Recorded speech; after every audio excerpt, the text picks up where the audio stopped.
4:30 in the morning. The alarm never had a chance. Thomas Brennan was already awake, lying on his back in the darkness, listening to the house settle around him. 25 years of farming had rewired his brain. Sleep came in shifts now, broken by an internal clock that responded to seasons, not schedules. Beside him, Sarah breathed steady and slow, one arm draped across her chest, the other tucked under the pillow. In the faint glow from the window, he could see the thin scar along her collarbone where the port had been. 8 months since they'd removed it. 8 months since the doctor had said the word remission. But Tom still watched her breathe, counting the rhythm like a prayer. He slipped from bed without waking her, dressed in the dark by muscle memory. Jeans worn soft at the knees. Work shirt with his name stitched over the pocket. A relic from the welding shop he'd left 3 years back when contracts dried up.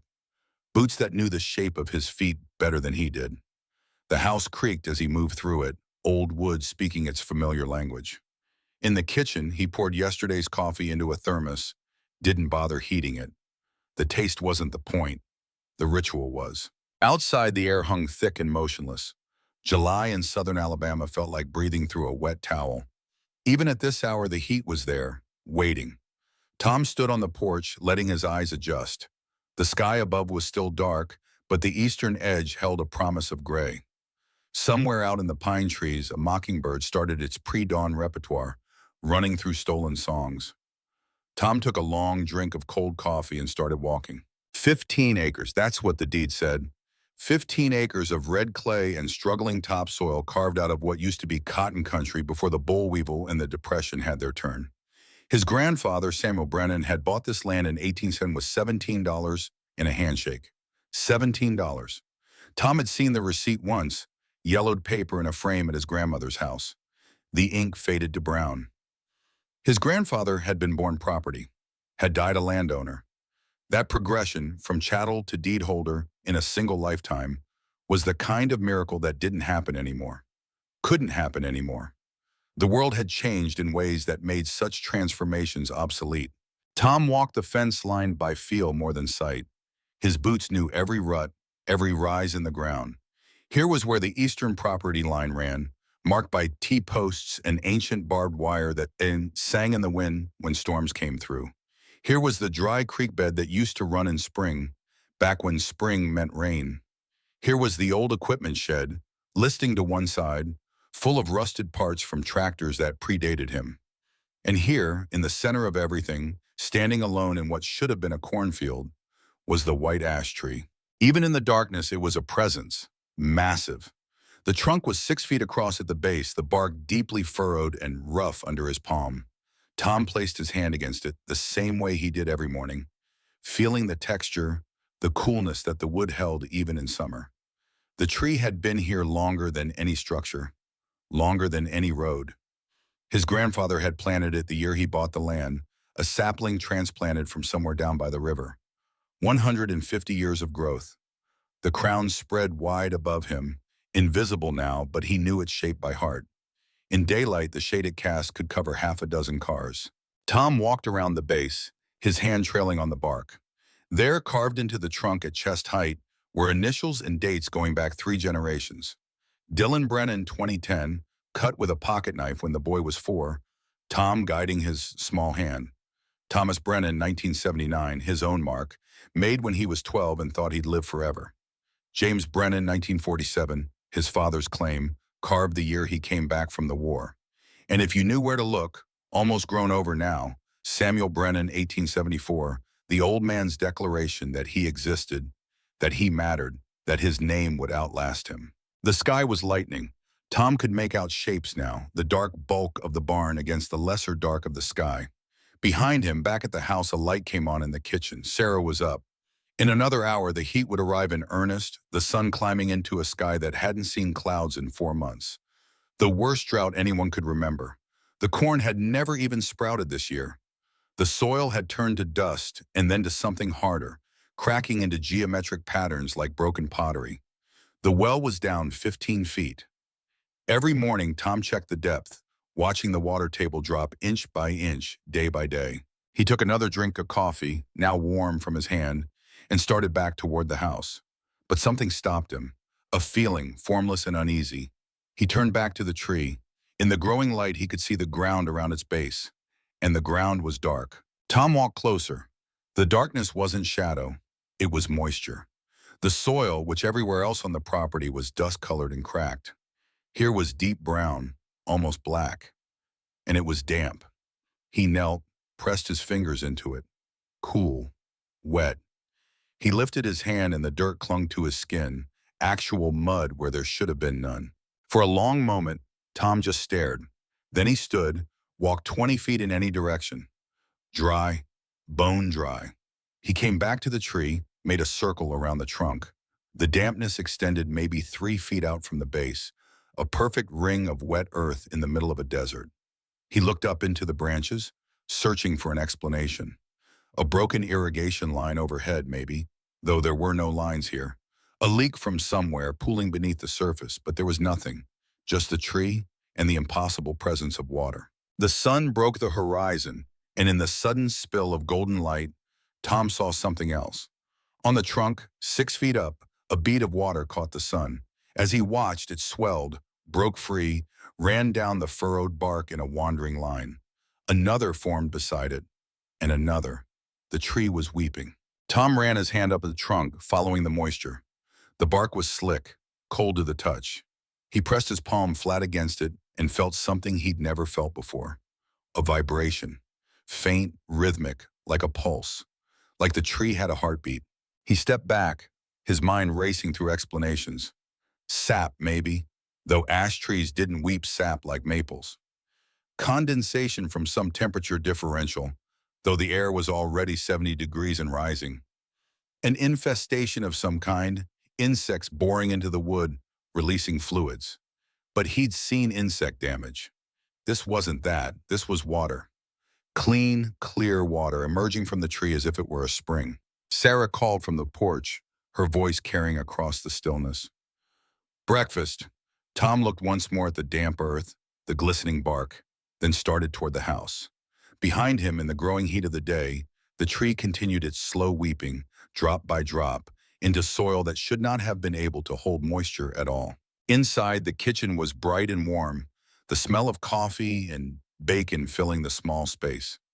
Dylan sat at the table, his face lit by the glow of his phone, thumbs moving in that mysterious, rapid-fire way teenagers had. 14 years old and already more at home in digital spaces than physical ones. He looked up as Tom entered, a brief glance of acknowledgement before returning to the screen. Sarah stood at the stove, her back to him, and Tom watched her for a moment. The weight she'd lost during treatment, she'd gained most of it back, but she carried herself differently now, more carefully. As if she'd learned that bodies could betray you, and she wasn't taking any chances. She'd cut her hair short after chemo, and kept it that way. Said it was easier. Tom thought it made her look younger, though he'd never quite found the words to say so. He poured himself a fresh cup of coffee, the heat of it welcome after the lukewarm dregs from the thermos. Sarah turned, spatula in hand, and studied his face. Something wrong, she said, not a question. Tom hesitated, the tree's weeping water. She waited. There's water. Around the tree. On it. I don't know where it's coming from. Sarah flipped a strip of bacon, the grease popping. A leak? No leak. Just water, like it's coming from inside the tree. Dylan looked up from his phone. That's weird. Tom sat at the table. Yeah, weird. You check the irrigation lines? First thing I thought of. Nothing runs out that far anyway. And this isn't irrigation water. This is cold. Really cold. Sarah brought plates to the table, eggs and bacon and toast. The simple breakfast they'd eaten together for 20 years. She sat across from Tom, her expression thoughtful. Could be the roots found something. Underground water. In this drought, water's down there somewhere. Maybe the tree tapped into it. Tom ate, but the food was mechanical, tasteless. His mind was back at the tree, trying to make sense of what he'd seen. Maybe, he said, but I've never seen anything like it. Not in 25 years. Dylan swiped at his phone screen, held it up. I can Google it, see if it's a thing. Tom almost smiled. The modern solution. If it exists, it's on the internet. Go ahead. The boy's thumbs flew across the screen, his eyes scanning results. There's some stuff about trees and water. Mostly just like normal tree stuff, sap and whatever. Nothing about a tree leaking water in a drought. Sarah touched Tom's hand across the table. If it's found water, that's good, right? Means there's moisture down there. Maybe the well will recover. Tom wanted to believe that, but the feeling from this morning, that formless unease, hadn't left him. He nodded anyway, squeezed her hand. Maybe. After breakfast, Tom walked back out. The sun was higher now, the day's heat building in earnest. The thermometer on the porch read 82 degrees and it wasn't even 7 in the morning. By noon, it would be over 100. It had been over 100 for 37 straight days. The land was dying. Not dramatically, not all at once, but slowly, in the way that droughts killed, by attrition and exhaustion. At the tree, the dampness had spread. The ring of wet earth was now 5 feet across, dark and glistening. The water on the trunk had thickened, no longer isolated beads but steady trickles, running down in parallel lines and disappearing into the soil. Tom knelt, dug his fingers into the mud. It came up in clumps, heavy and saturated. Beneath the surface, the ground was soft, almost spongy. He dug deeper, 6 inches, 8. Water began to pool in the hole he'd made, filling from below. He sat back on his heels, staring. This wasn't possible. The water table was down. The creek bed was dust. Every well in the county was struggling. And here, beneath this single tree, was enough water to turn clay into mud, to fill a hole as fast as he could dig it. Tom stood, walked the perimeter of the wet zone. At the edge, he could see the exact line where moisture stopped and drought began. It was as if the tree stood at the center of its own private weather system, a microclimate of water in a landscape of dust. He pressed his hand against the trunk again, felt that strange pulse, that rhythmic vibration.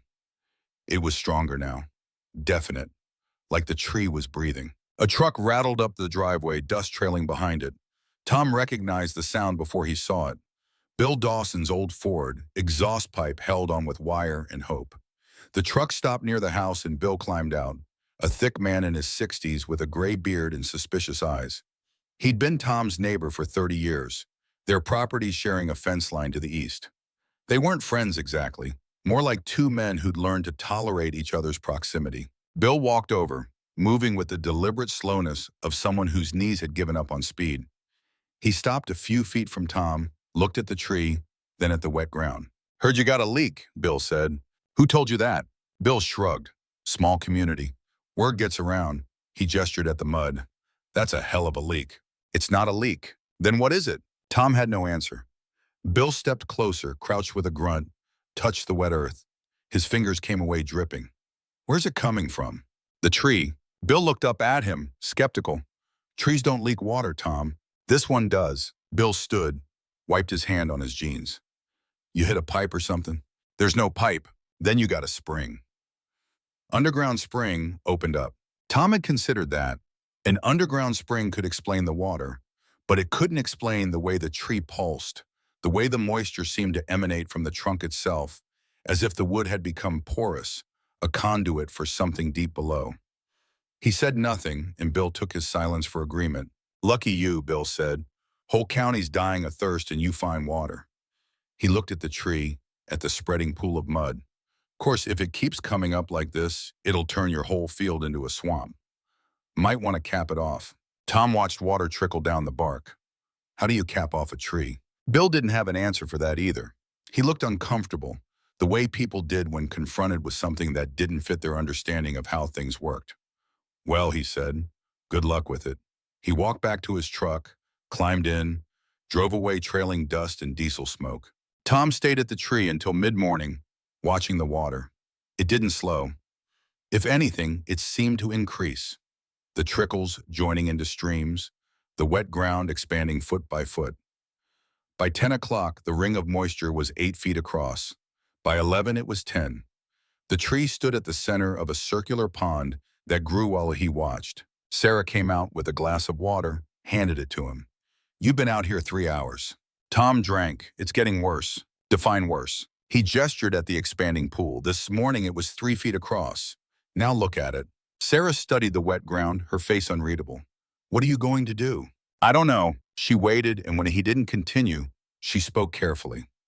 "Tom, if there's water coming up, that could undermine the foundation. The roots, the whole tree could come down." He'd thought of that too. The tree was massive, and if it fell, it could easily reach the house. 150 years of growth, all that weight, toppling in one catastrophic moment. But the idea of cutting it down felt wrong, felt like surrender, like admitting that the land his grandfather had bled for could be abandoned, could be sacrificed to expediency. "I'll keep an eye on it," he said. Sarah looked at him with an expression he'd seen before. During the cancer, when he'd insisted they could manage without her working, when the bills piled up and he kept saying they'd be fine. She'd looked at him like that, like he was choosing faith over reality. And maybe he had been. Maybe he was doing it again now. "Okay," she said, "but if it gets dangerous, we're not waiting for a miracle, we're dealing with it." He nodded, but he didn't mean it, and she knew it. That night, Tom couldn't sleep. He lay in bed, listening to the house, to Sarah's breathing, to the distant sound of something he couldn't quite name. At 2 in the morning, he got up, walked outside in his bare feet. The night was cooler, maybe 75 degrees, and the stars were sharp overhead in a sky scrubbed clean by drought. At the tree, the water glowed faintly in the moonlight. The pond had reached 15 feet in diameter, the surface perfectly still, reflecting stars. Tom stepped to the edge, the mud cool against his feet. He could hear it now, the sound that had pulled him from sleep. A low murmur, like distant conversation. Like the earth itself was whispering. He walked into the water. It was cold, shockingly cold, as if it had come from deep winter instead of summer's depths. It rose to his ankles, his calves, and the mud beneath was soft, yielding. He reached the tree, placed both hands on the trunk. The vibration was unmistakable now, a steady throb that ran through the wood and into his palms. He pressed his ear against the bark and heard it clearly. The sound of water. Not trickling, but flowing. Rushing through spaces that shouldn't exist inside a tree, through hollow chambers in the heartwood, through networks of passages carved by time or pressure or something he couldn't imagine. Tom stepped back, looked up into the dark crown of branches. The tree was dying. He knew that now. Dying from the inside out, something fundamental in its structure failing. The water wasn't a miracle. It was a symptom, a sign that whatever had held this tree together for a century and a half was coming apart. He thought about his grandfather, about the stories he'd heard as a boy. Samuel Brennan working in fields he didn't own, saving pennies, hiding coins in a jar buried under a cabin floor. 12 years of saving to buy land that nobody wanted, exhausted soil in a county where former slaves weren't welcome as landowners. The tree had been a symbol of that purchase, of that transformation. "As long as this tree stands," the old man had said, "the Brennans stand." But what happened when the tree fell? Tom walked back to the house, his feet leaving dark prints on the porch boards. Inside, he didn't go to bed. He sat at the kitchen table, turned on the small lamp, and pulled out the family Bible. It was old, leather-bound, the pages thin as tissue. Inside the front cover, written in his grandfather's careful hand, was the record. Samuel Brennan, born 1843, died 1921.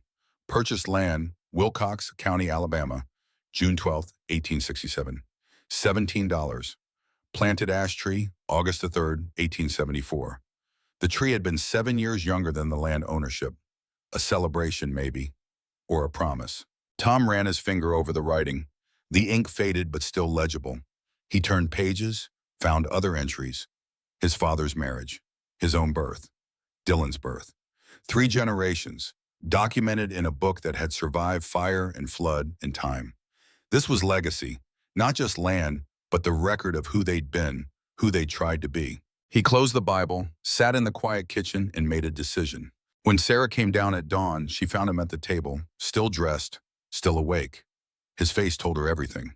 "You're going to cut it down," she said. Tom nodded. "It's dying, and if I wait, it'll fall on its own. Could hit the house, could kill someone." Sarah poured coffee, sat across from him. "When?" "Today." She reached across the table, took his hand. "I know what this means to you." "Do you?" She squeezed his fingers. "I watched you bury Dylan's umbilical cord under that tree. I watched you sit under it for 3 days after your father died. I know." Tom felt something break loose in his chest, a tightness he'd been carrying.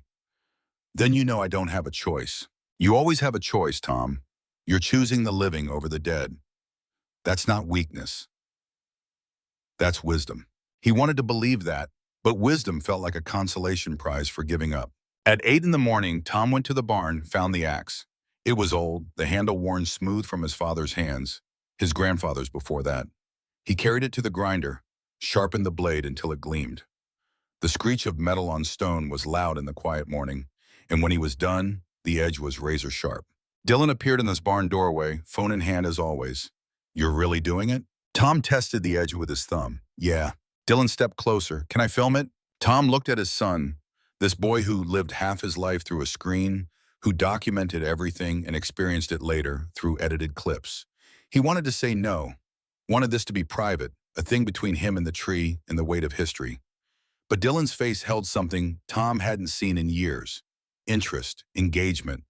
The boy was present, actually present, for the first time in months. "Okay," Tom said, "but stay back, safe distance." They walked to the tree together, Sarah following.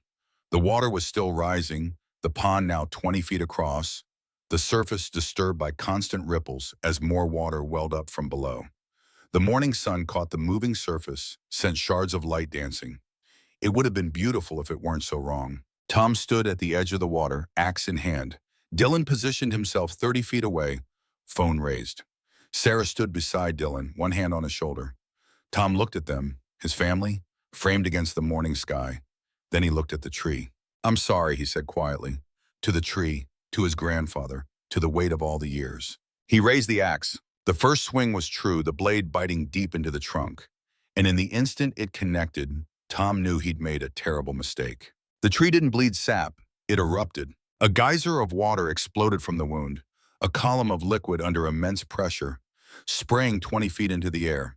It hit Tom full in the chest, knocked him backward, and he fell into the mud, gasping.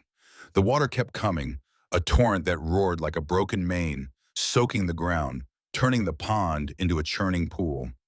Cold, shockingly cold, as if it had come from some lightless depth where summer never reached. Tom struggled to his feet, drenched, his heart hammering.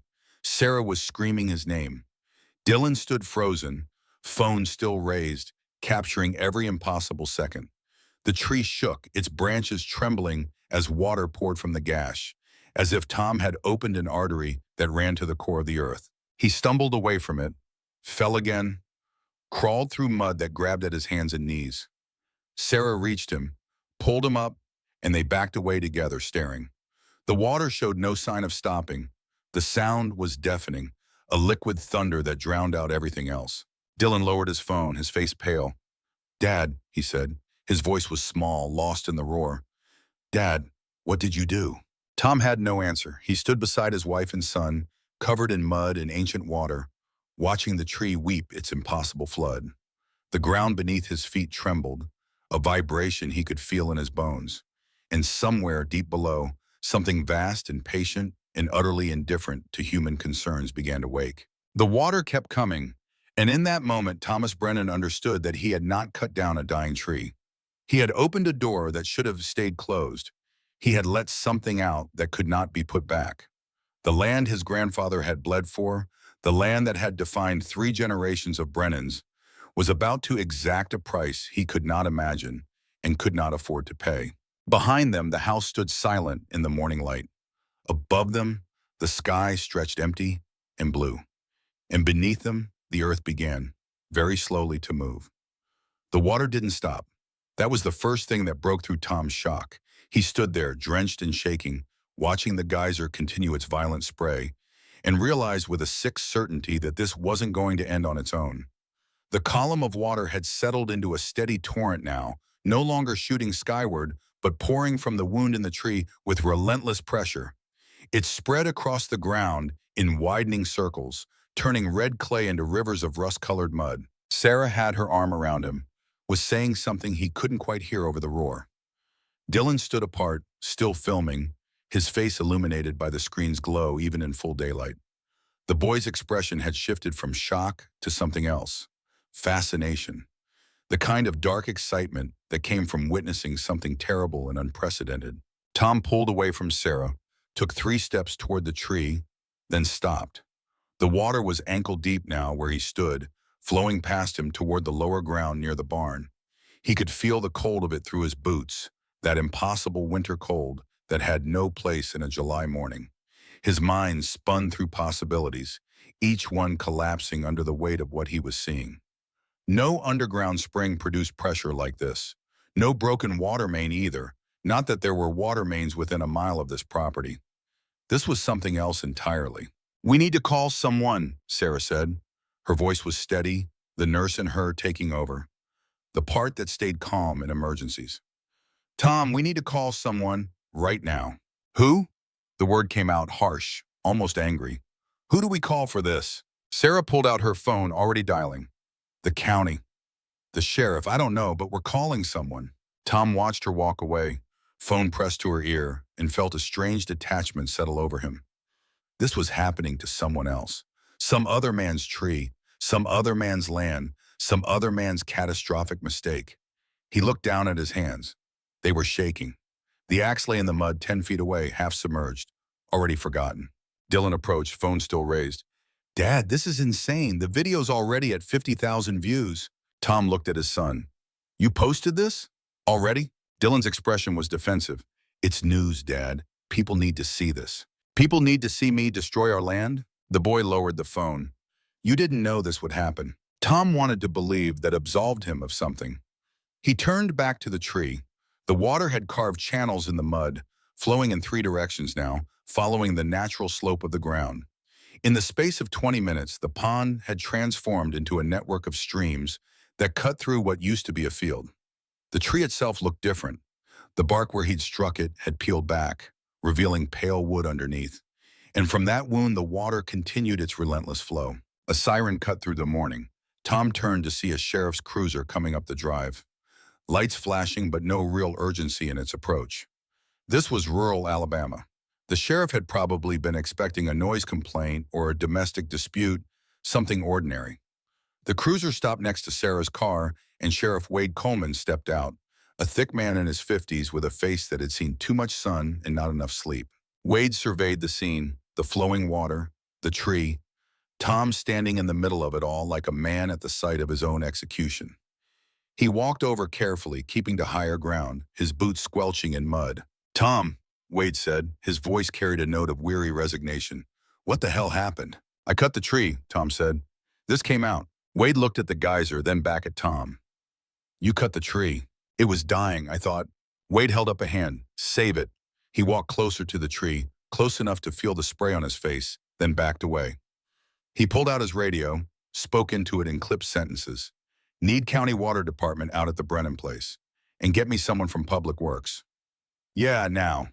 He turned to Tom. "You hit a water main." "There's no water main out here." "Then you hit something." Wade gestured at the flowing water. "This doesn't just happen, Tom. Water doesn't come out of trees." Sarah joined them, her phone in her hand. "County says they'll send someone. They want to know if we need evacuation." "Evacuation?" Tom stared at her. "This is our home." Wade looked around at the spreading water, at the channels cutting deeper into the soil. "Tom, I don't know what you opened up here, but if this keeps going, you're going to have a serious problem. That water's got to be coming from somewhere, and if it's undermining the ground." He didn't finish the sentence, but he didn't need to. Tom understood the foundation of the house, the stability of the land. Everything built on assumptions of solid earth, and those assumptions were dissolving into mud before their eyes. Dylan had moved to higher ground, was doing a slow pan with his phone, capturing the full scope of the disaster. Tom watched his son work, the practiced movements of someone who'd grown up with technology as a second language. The boy would document this, edit it, post it, and people all over the world would watch the Brennan family's destruction as entertainment. The thought made Tom feel old and obsolete, a relic of a time when private catastrophes stayed private. By noon, 3 county trucks had arrived, along with a fire engine and an ambulance that sat idling with nothing to do. Men in hard hats and reflective vests stood in clusters, pointing at the tree, at the water, talking in low voices. Tom had been moved back, relegated to observer status on his own property, while people who'd never set foot here before decided what should be done. A man in a white shirt and tie approached, clipboard in hand. "Mr. Brennan, I'm Rick Jensen, County Water Department. Can you tell me what happened here?" Tom went through it again. The tree weeping water, the decision to cut it down, the eruption. Jensen took notes, nodding, his face professionally neutral. When Tom finished, Jensen walked to the tree with 2 other men, all of them in rubber boots now, wading through water that reached their shins. They conferred, measured, took samples in plastic bottles. One of them produced a thermal camera, aimed it at the tree, at the ground, scanning for heat signatures that might explain the cold water. After 20 minutes, they came back, and Jensen's professional neutrality had cracked slightly. He looked worried. "Mr. Brennan, we've got a problem. That water's coming up under pressure, significant pressure, and the temperature readings are showing it's cold all the way down, which means it's coming from deep. Really deep." "How deep?" Jensen glanced at his colleagues.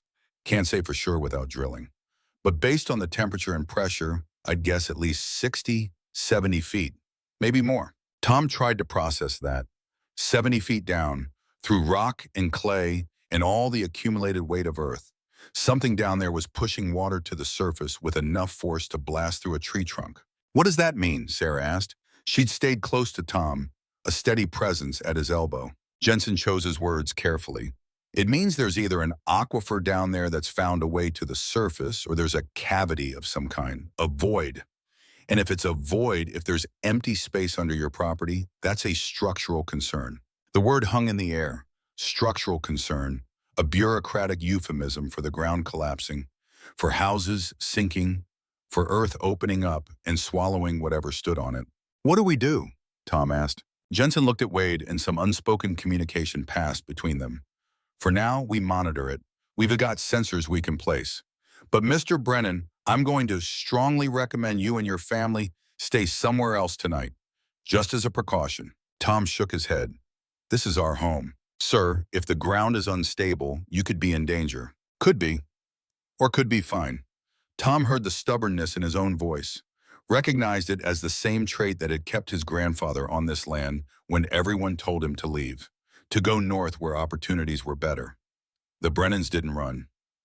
They endured. Wade stepped in. "Tom, be reasonable. One night in town isn't going to kill you, but staying here might." Tom looked at Sarah. She met his eyes, and he saw fear there. Real fear, but also something else. Trust. She would follow his decision, whatever it was, even if she thought it was wrong. Dylan stood apart, still filming, and Tom realized the boy was capturing all of this. The officials, the warnings, his father's refusal.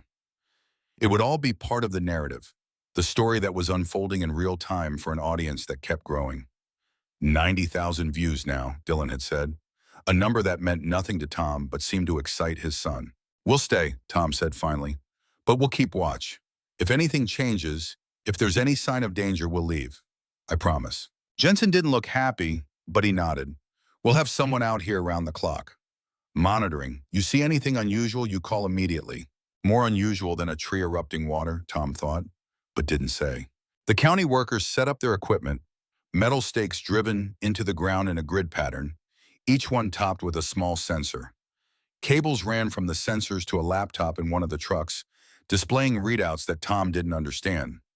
Jensen explained that they were measuring ground movement, vibration, any sign that the earth was shifting. By mid-afternoon, the water flow had slowed slightly, no longer a geyser, but still a steady stream that poured from the tree and spread across the property. The pond had become a small lake, maybe 50 feet across, and the channels cutting through the field had deepened into gullies. Tom stood at the edge of the water and tried to calculate how much had come out. Thousands of gallons, tens of thousands, all of it from somewhere deep below, from a source that showed no sign of running dry.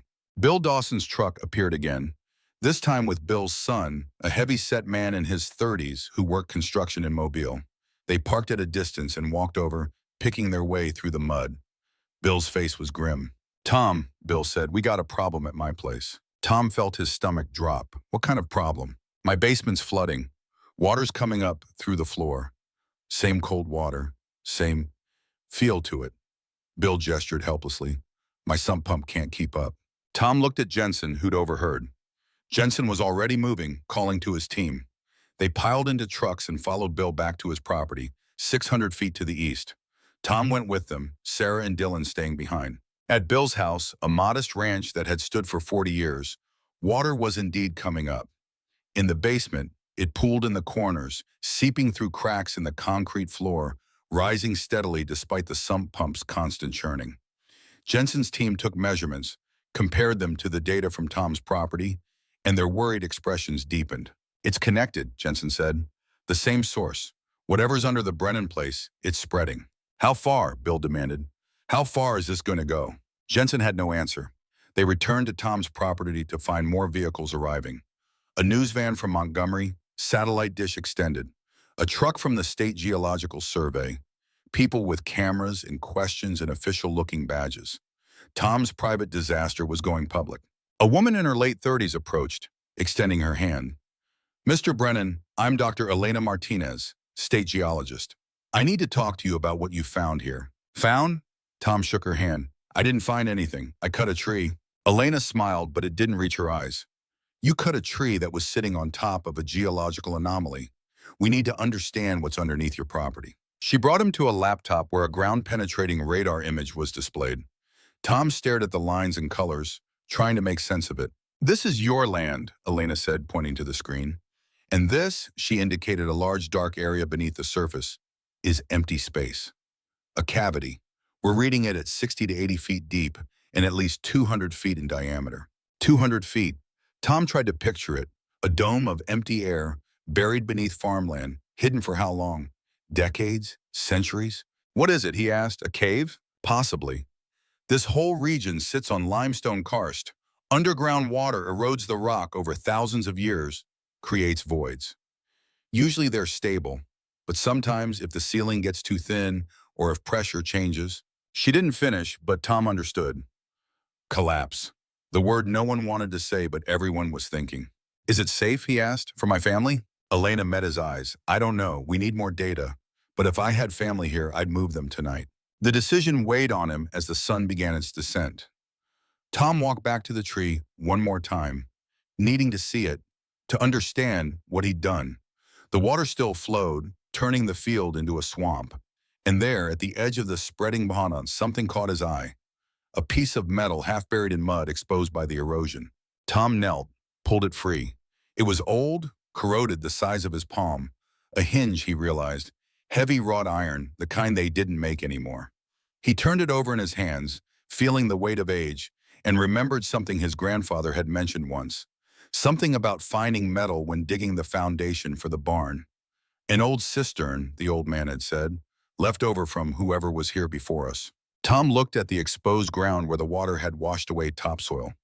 If there had been a cistern, if settlers in the 1800s had dug deep for water storage, they might have weakened the limestone layer without knowing it. Might have created a vulnerability that had waited a century and a half to reveal itself. He pocketed the hinge and returned to where Elena was studying her instruments. "My grandfather found metal here," Tom said. "Back in the 40s, when he was digging. Said it was an old cistern." Elena looked up sharply. "A cistern? How deep?" He didn't say, just that it was old, really old. She turned to her laptop, pulling up geological surveys from the county archives. After several minutes, she found something. Here, a land survey from 1884 mentions a water cistern on this property, built by the Hutchinson family, original settlers. She looked at Tom.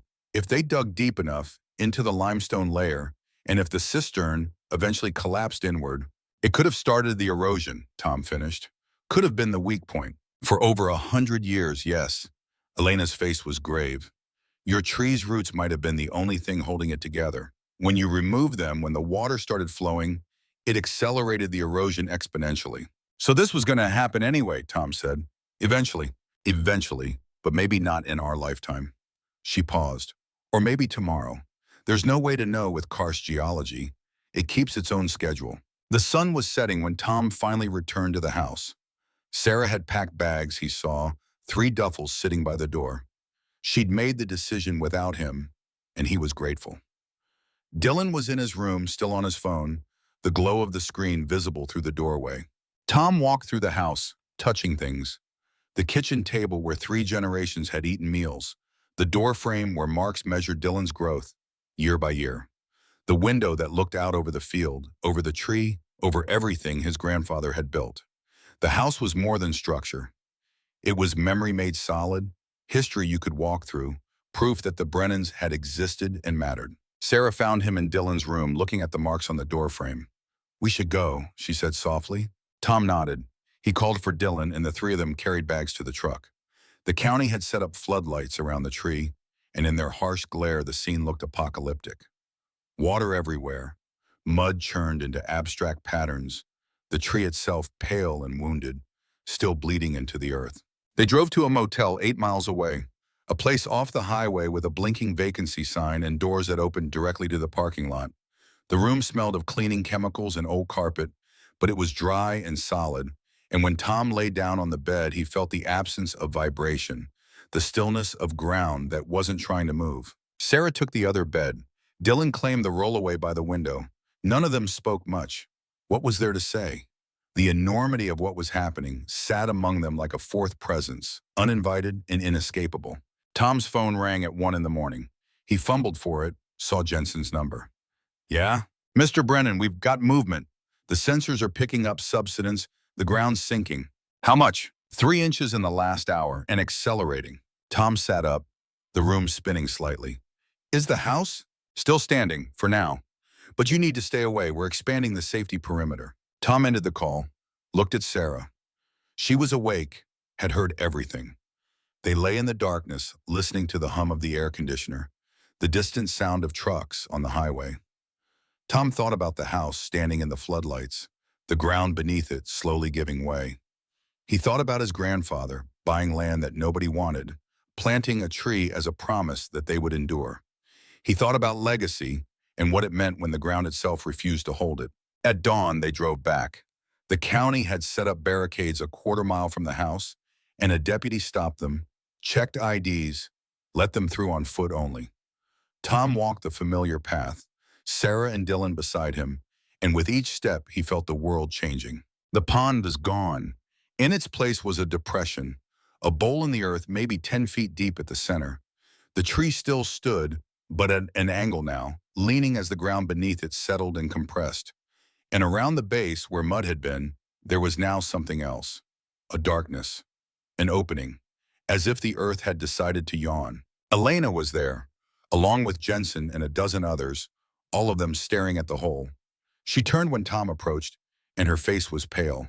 Mr. Brennan, she said, I think you should see this. She led him to the edge of the depression, to the darkness at its center. Someone had set up lights, and in their beam, Tom could see down into the opening. 5 feet across, maybe 6, and deep. The light didn't reach the bottom. It just disappeared into blackness that seemed to swallow illumination. What is it? Tom asked, though he already knew. Access to the cavity, Elena said. When the tree came down, when the water started flowing, it eroded the soil. The old cistern collapsed completely. What was covered is now open. She had a camera on a cable, and as Tom watched, she lowered it into the hole. A laptop nearby showed the feed. Darkness, then rock walls, limestone scarred and dripping. At 20 feet, the camera passed through the remains of the cistern, old brick and mortar crumbling away. 30 feet down, 40, 50. At 60 feet, the walls opened up, and the camera swung free in empty space. The image on the screen was otherworldly. A cavern, vast and dark, the camera's light barely penetrating the gloom. Tom could see water, a pool at the bottom, perfectly still. And around the edges, formations of rock, stalactites hanging like frozen waterfalls. My God, someone whispered. Elena zoomed the camera, and Tom saw something that made his breath catch. On the cavern wall, barely visible, were marks. Deliberate marks. Grooves cut into the stone, forming patterns. Not random, intentional. What is that? He asked. Elena's voice was hushed. I don't know, but someone was down there. Someone made those marks. Tom stared at the screen, at the impossible depth, at the evidence of human presence in a place that should have been untouched. He thought about the cistern, about settlers digging deep for water, about how they might have discovered the cave below and left their mark. He thought about secrets the land kept, about things buried and forgotten, and now, against all intention, revealed. The camera continued its descent, and the cavern grew larger. And Tom realized that what lay beneath his property was not just a cavity or a cave. It was something that had been here long before the Brennans, before the Hutchinsons, before any name had been given to this land. And he had opened it. With a single swing of an axe, he had broken a seal that had held for longer than he could imagine. Sarah touched his arm. We should go. But Tom couldn't move. He stood there watching the camera descend into darkness, watching the secrets of the deep earth slowly come to light. And in that moment, he understood that whatever happened next, whether the ground held or collapsed, whether his house stood or fell, nothing would ever be the same. The land his grandfather had bought, the land that had defined his family, was revealing its true nature. And that nature was not solid, not stable, not safe.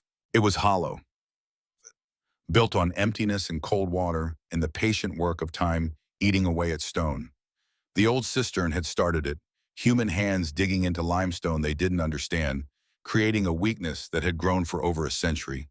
And now, finally, the hollow was making itself known. The marks on the cavern wall haunted Tom through the rest of that day and into the night. He kept seeing them in his mind, those deliberate grooves carved into stone 60 feet below the surface, evidence of hands that had worked in absolute darkness, shaping meaning into rock. Elena had taken hundreds of images, enhanced them, studied them with growing excitement that Tom couldn't share. To her, they were an archaeological discovery. To him, they were proof that the ground beneath his family's legacy had never truly been theirs to claim. By the second morning, the depression around the tree had widened to 30 feet across. The opening at the center, that terrible mouth into the earth, had grown to 8 feet in diameter. The tree itself had given up its fight with gravity. It leaned at 45 degrees now, roots exposed like grasping fingers, the trunk scarred and weeping. County workers had strung caution tape in a wide perimeter, as if yellow plastic could hold back whatever was happening beneath the surface. Tom stood at the tape line, coffee growing cold in his hands, watching heavy equipment roll onto his property. A drilling rig, Elena had explained. They needed core samples, needed to understand the extent of the cavity system, needed data to predict what would happen next. The drill would go down 150 feet in 3 locations, mapping the hollow spaces below. Tom had signed the permission forms without reading them. What choice did he have? Sarah sat in the truck with the engine running, air conditioning fighting the morning heat. She'd stopped trying to get Tom to leave, had accepted that he would witness this, whatever this became. Dylan was out there somewhere with his phone, had been since dawn, documenting every moment for an audience that had swelled past 1 million. The boy had become a minor celebrity, interviewed by news outlets, his footage licensed and relicensed. Money was coming in, Dylan had told them. Real money. Enough to matter. The irony was not lost on Tom. His family's destruction was funding their survival. Bill Dawson appeared, walking slowly across the muddy ground. He looked older than he had 3 days ago, the weight of uncertainty aging him in real time. His house was still standing, but the basement was flooded to the ceiling now, and cracks had appeared in the foundation walls. 2 other neighbors had similar problems. The water that Tom had released was spreading underground, following channels and fissures, destabilizing everything it touched. They're saying we might need to evacuate, Bill said without preamble. Whole area, half-mile radius. Tom nodded. He'd heard the same. Bill looked at the drilling rig, at the workers in hard hats, at the news vans lined up on the road. This is going to cost millions. County's talking about FEMA, about disaster relief. He paused. Some folks are saying we should sue you. Tom met his eyes. Are you one of them? Bill was quiet for a long moment. No, he scuffed at the mud with his boot. I've been thinking about what you said, about not knowing, and I believe you. You didn't know. But I did it anyway. Yeah, you did. Bill looked out over the flooded field. But I'm not sure anyone else would have done different. Trees dying, you cut it down. That's just sense. He shook his head. How were you supposed to know the whole damn world was hollow underneath? The drill started up with a roar that cut through conversation. Tom and Bill stood together, 2 men who'd been neighbors for 30 years without being friends, united now by catastrophe. The drill bit into earth, grinding through soil and clay, pushing down toward the limestone layer where answers waited. Elena found Tom an hour later, her face flushed with excitement or heat or both. Mr. Brennan, she said. Tom, we need to talk about what we're finding. She brought him to her mobile command center, a trailer filled with computers and screens and people Tom didn't know. On the largest monitor was a 3-dimensional rendering of the underground, a ghostly blue and gray image that looked like a medical scan of the Earth's bones. This is your property, Elena said, pointing, and this is the cavity we discovered. But look here, She manipulated the image, rotating it, zooming out. It's not alone. There's a whole network. At least 5 major chambers, all connected. The system extends for almost 2 miles in every direction. Tom stared at the screen. 2 miles of hollow earth, caves and passages and empty spaces, all of it hidden beneath farmland and houses and roads.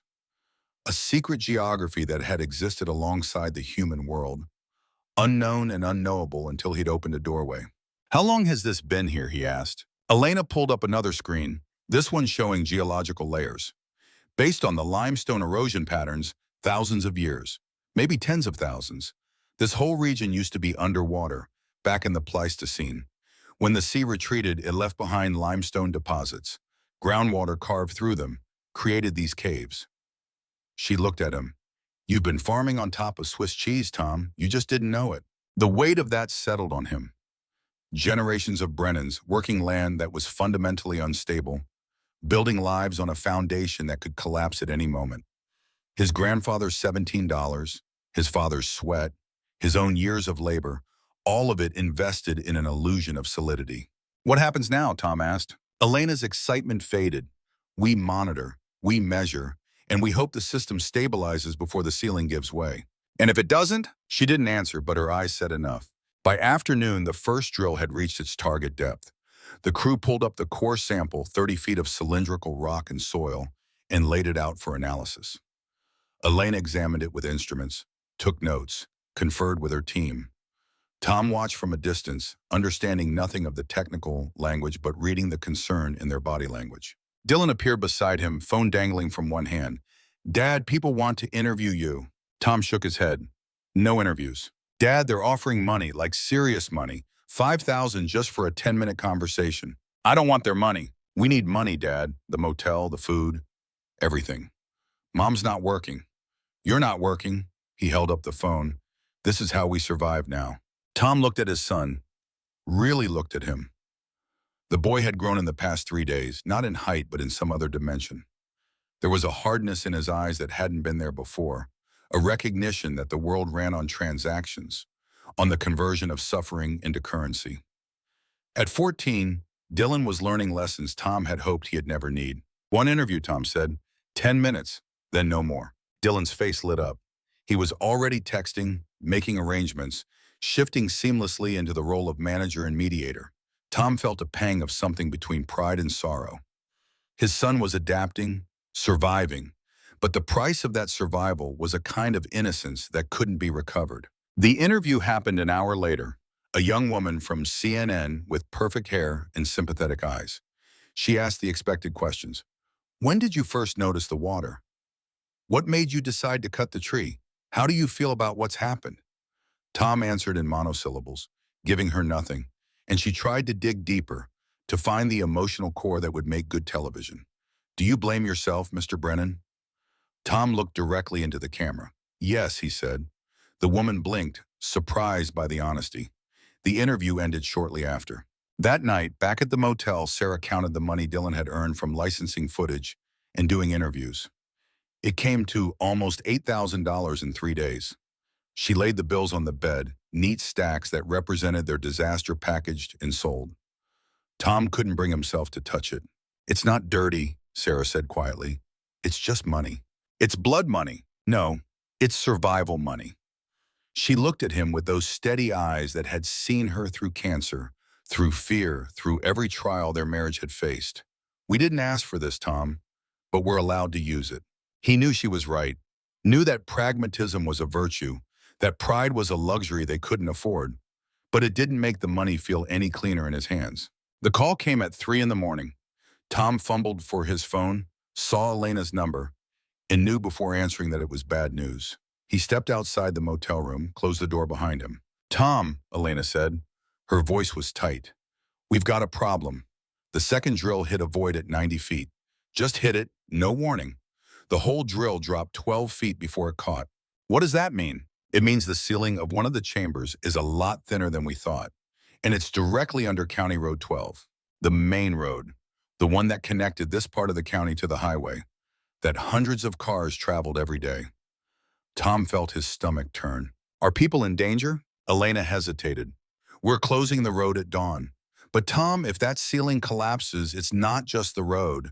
There are houses.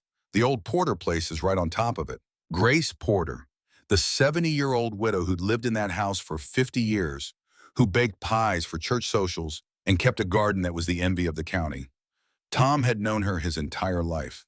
Does she know? We're sending someone to evacuate her now. Tom ended the call, stood in the parking lot under the harsh lights, and felt the full weight of what he'd set in motion. It wasn't just his land anymore. It wasn't just his family. The hollow earth was spreading its influence, reaching out to claim others, and he was the one who'd given it permission to wake. He didn't go back to sleep. At dawn, he drove to the barricades, found Grace Porter standing beside a sheriff's deputy, arguing in her soft Southern accent about why she didn't need to leave her home. She saw Tom, and her expression changed from irritation to something harder. "Mr. Brennan," she said. The deputy stepped aside, reading the situation, giving them space. "Mrs. Porter." Tom didn't know what else to say. Grace looked at him for a long moment. "You know, my husband Robert spent 30 years studying this valley. He knew there was something under here. Tried to warn people." She gestured at the equipment, the workers, the general chaos. He would have hated being right. "I'm sorry," Tom said. The words were inadequate, worse than useless, but he said them anyway.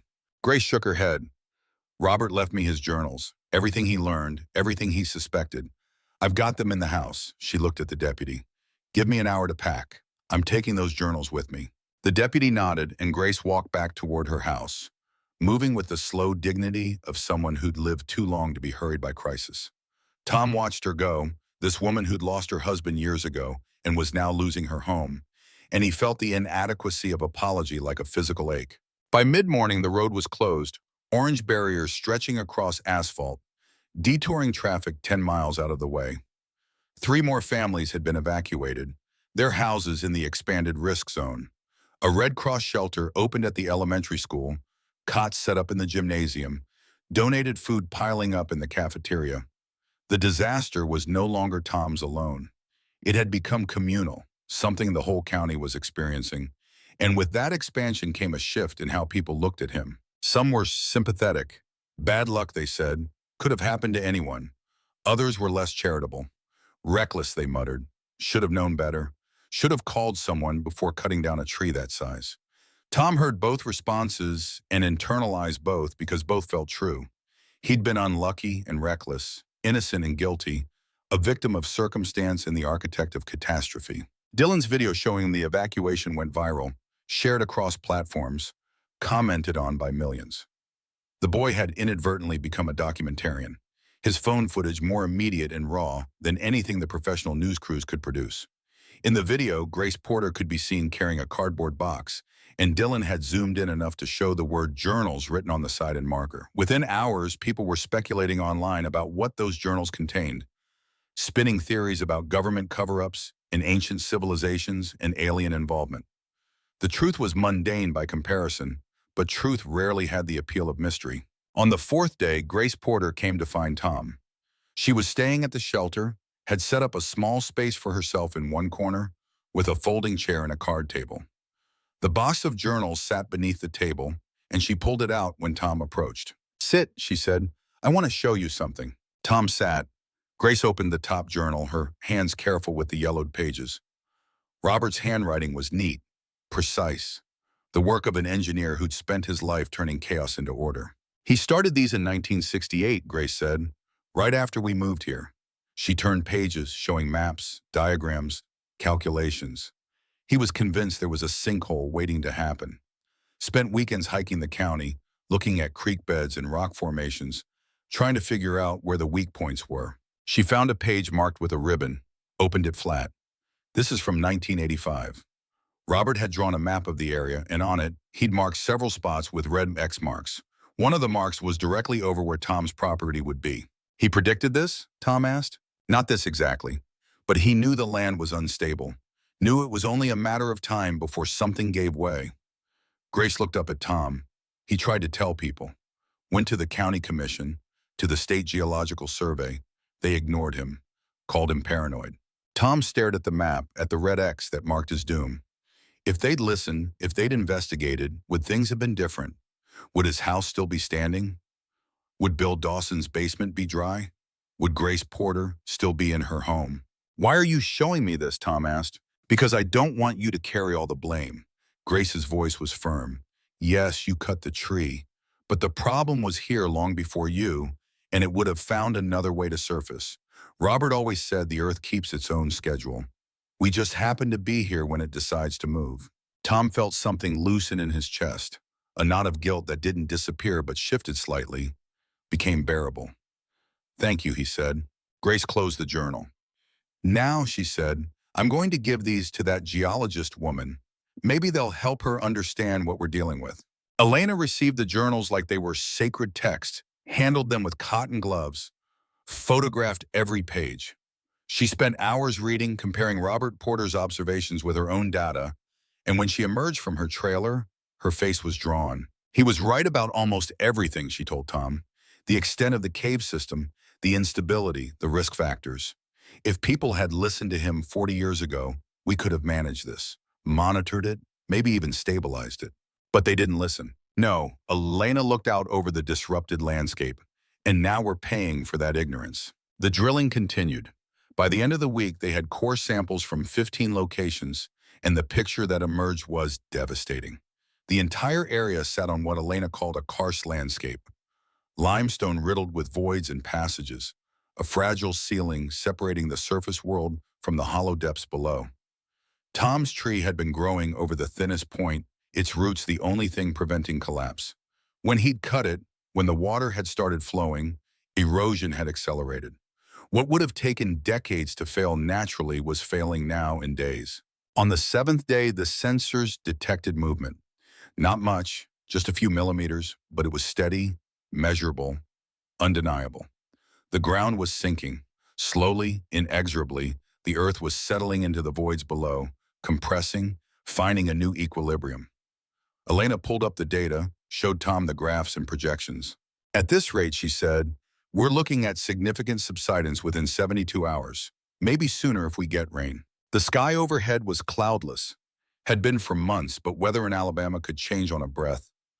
One storm, one downpour, and the water would accelerate the collapse. What about my house? Tom asked, though he already knew the answer. Elena met his eyes. I'm sorry, Tom. It's directly over the main chamber. When the ceiling goes, the house goes with it. Tom nodded. He'd known, had felt it in his bones, but hearing it confirmed still hit like a physical blow. The house where he'd raised his son, where he'd cared for his sick wife, where 3 generations had lived and died. Gone. Not eventually, not someday, but soon, within days. He found Sarah at the motel, told her.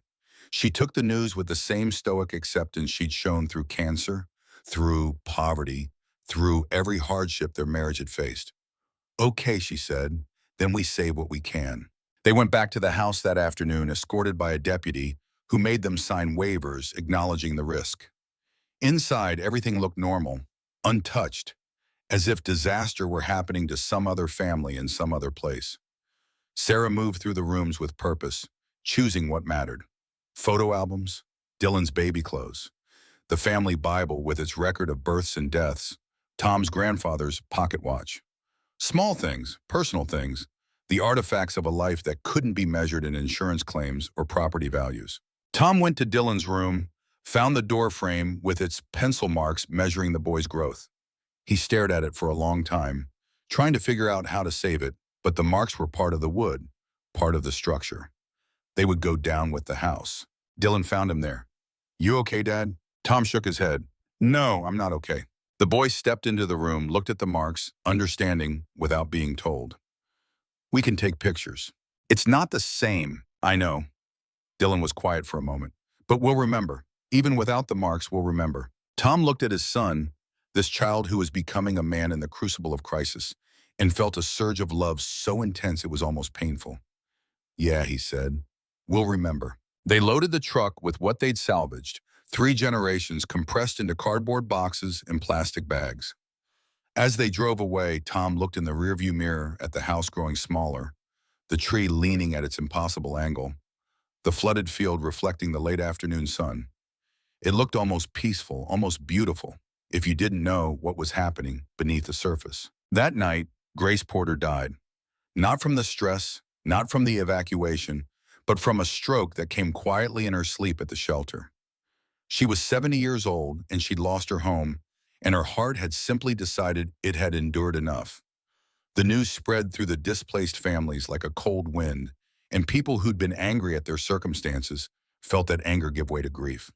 Grace had been a constant, a fixture of the community, and her death felt like a confirmation that nothing was permanent, that everything they'd built could be swept away.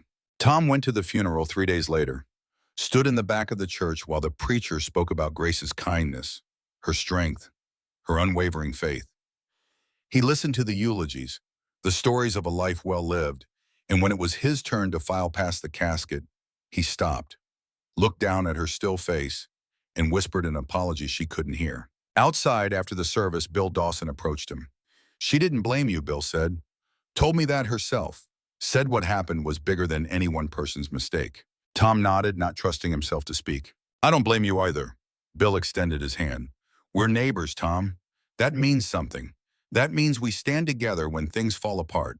Tom shook his hand, felt the rough calluses, the strength of a man who'd worked with his hands his whole life. "Thank you," he managed. On the 10th day, the rain came.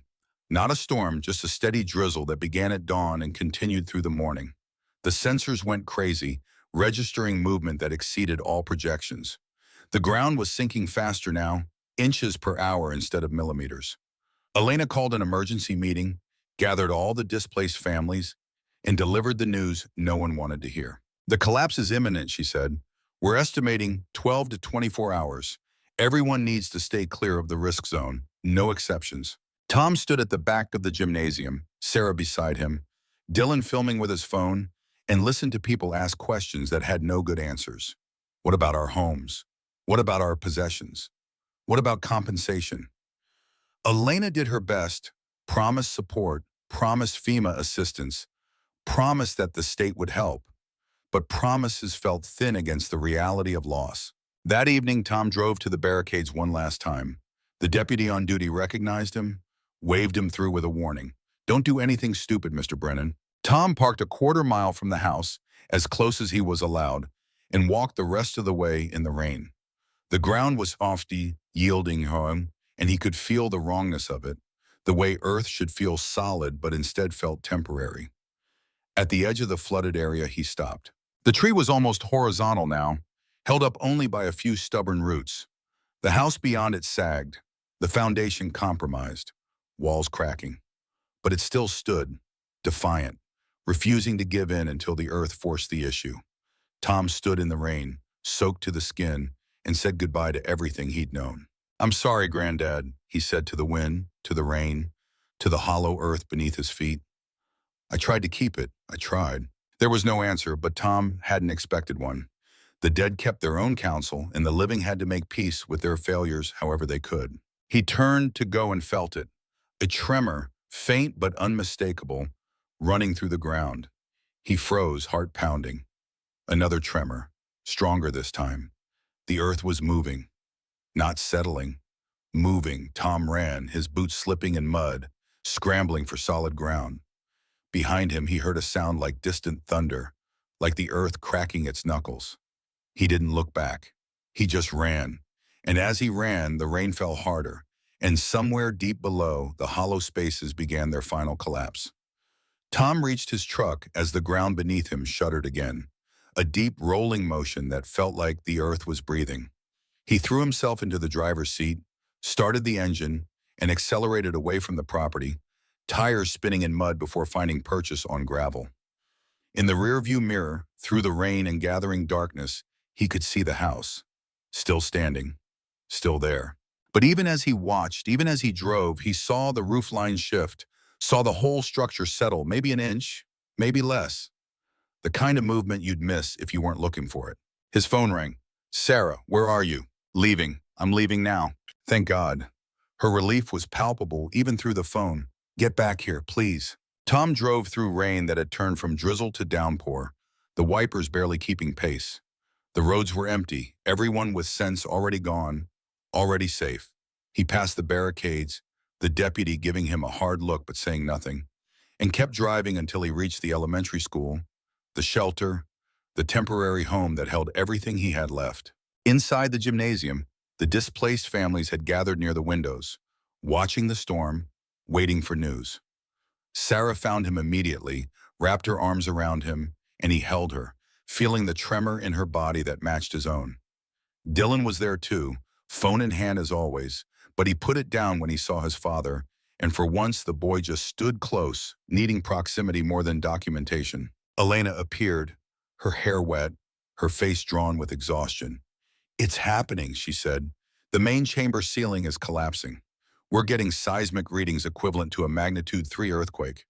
But it's not an earthquake. It's just the earth falling into itself." "How long?" Tom asked. She shook her head. "Could be hours, could be minutes. The rain is accelerating everything." They waited. There was nothing else to do. Tom sat on a folding chair, Sarah beside him, Dylan pacing with nervous energy. Other families clustered together, speaking in low voices, comforting children who didn't understand why they couldn't go home. Bill Dawson sat alone, staring at nothing, his house already condemned, his future uncertain. The weight of collective loss filled the room like humidity, oppressive and inescapable. At 11:30 that night, the lights in the gymnasium flickered. Someone's phone rang, then another, then a dozen at once as alerts came through. Tom looked at his screen. Emergency broadcast, geological event in progress, shelter in place, do not approach Wilcox County Road 12 corridor. Elena was on her phone, listening, her face going pale. She ended the call and addressed the room. "It's gone. The main chamber ceiling relapsed 15 minutes ago. We're getting reports of a sinkhole nearly half a mile across." The room erupted in voices, questions, denials. Half a mile. The number seemed impossible, too large to be real. Elena held up her hands, calling for quiet, and slowly the noise subsided into shocked silence. "We don't have visual confirmation yet," she continued. "The rain and darkness make it impossible to see clearly, but the seismic data is definitive. The collapse is massive." Tom stood, his legs unsteady. "My house?" Elena looked at him with something like pity. "I'm sorry, Tom. Everything in the risk zone, it's all gone." The words landed but didn't quite penetrate. Gone.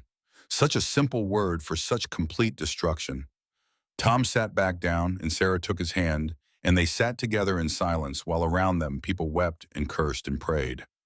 Dylan stood frozen, his phone forgotten, staring at nothing. The night passed in fragments. Tom dozed fitfully, woke to the sound of rain on the roof, dozed again. In his dreams, he saw his grandfather planting the ash tree, saw the sapling small and vulnerable, saw it grow through accelerated time until it towered over the landscape. And then he saw it fall, saw the earth open beneath it, saw everything his family had built slide into darkness. He woke with a bumpa, disoriented, and found Sarah awake beside him. "Can't sleep either?" she whispered. Tom shook his head. "Every time I close my eyes, I see it falling." Sarah squeezed his hand. "It's just a house, Tom. It was our life." "No."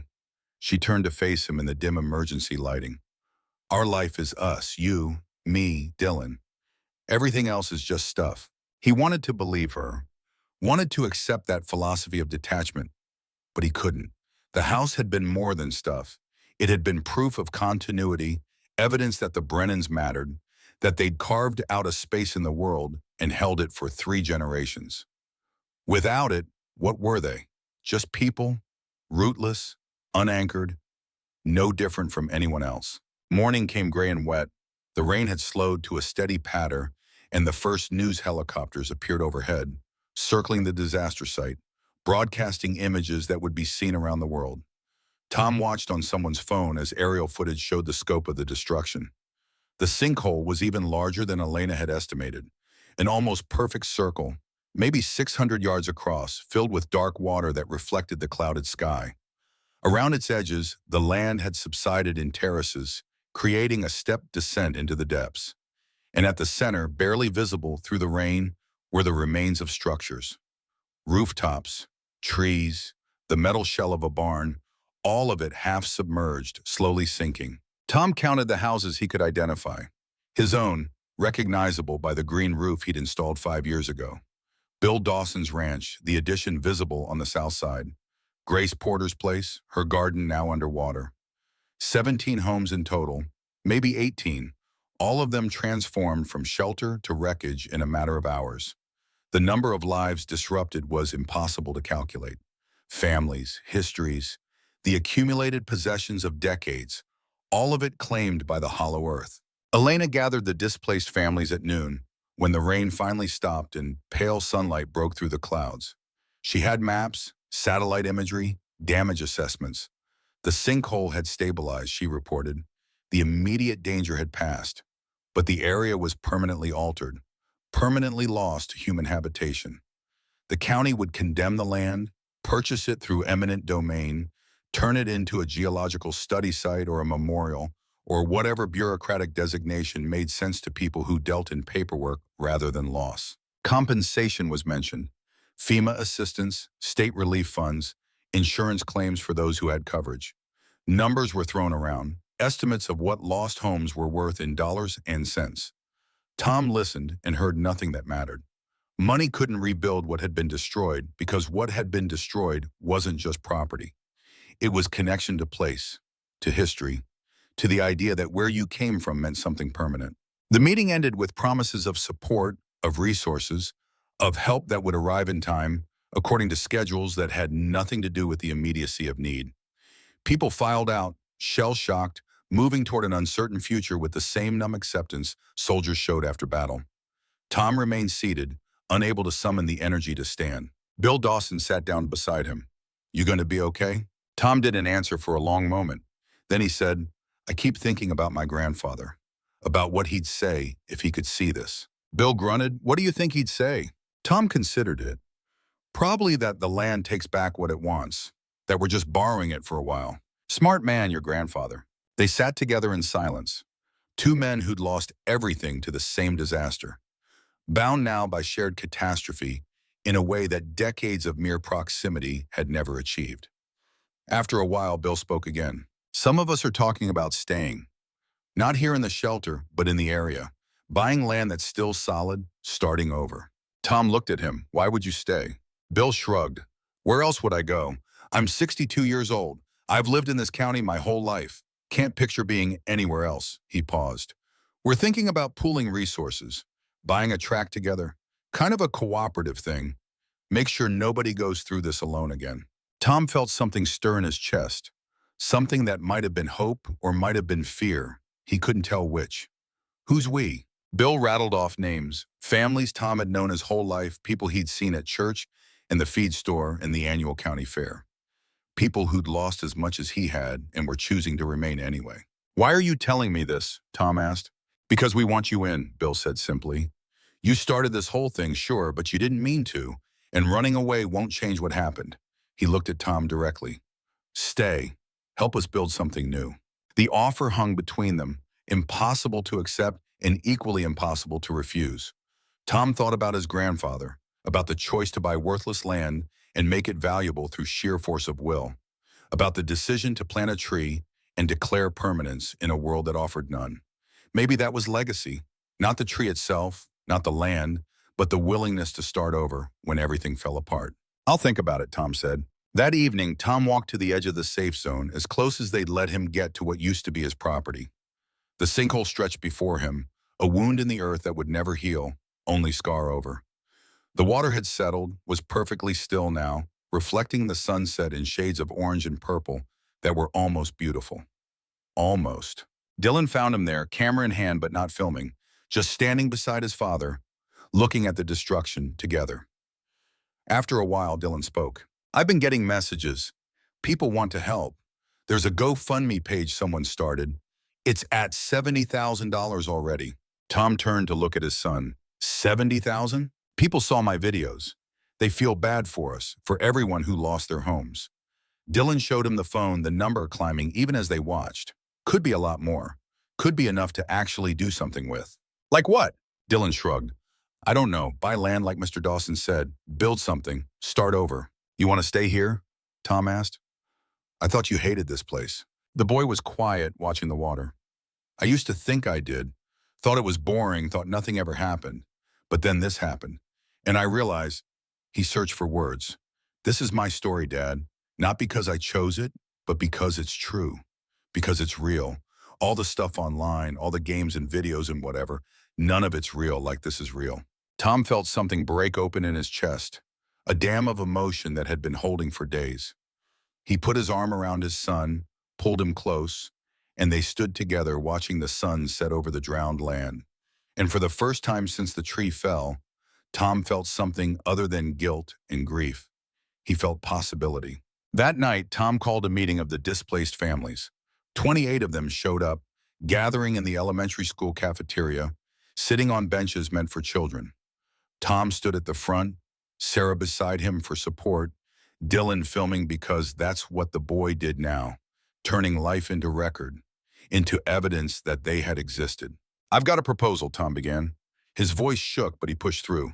"We pool what we have, the FEMA money, the insurance payouts, the GoFundMe donations, all of it. We buy land together, land we know is solid, and we build on it together." Silence met his words. Then someone spoke up, an older man named Frank Jessup, who'd lost a house he'd built with his own hands 30 years prior. "Why would we trust you, Brennan? You're the one who started this mess." Tom nodded. "You're right. I did. I cut that tree, and everything that happened came from that. But I'm not asking you to forget that. I'm asking you to let me try to make it right." "How?" Bill Dawson spoke from the back. "How do you make right 47 families losing their homes?" "I can't," Tom admitted, "but I can work beside you to build new ones. I can share what I know about farming this land, about living here, about making it work. And I can promise that if we do this together, nobody faces the next disaster alone." More silence. Then Sarah stood, and her voice carried the authority of someone who'd fought cancer and won, who'd learned what actually mattered in life. "We've all lost something," she said. "Our homes, our security, maybe even our faith that the ground beneath our feet is solid. But we haven't lost each other. And if we stay together, if we build together, we can create something stronger than what we had before." One by one, people began to nod. Not everyone, not all 47 families, but enough.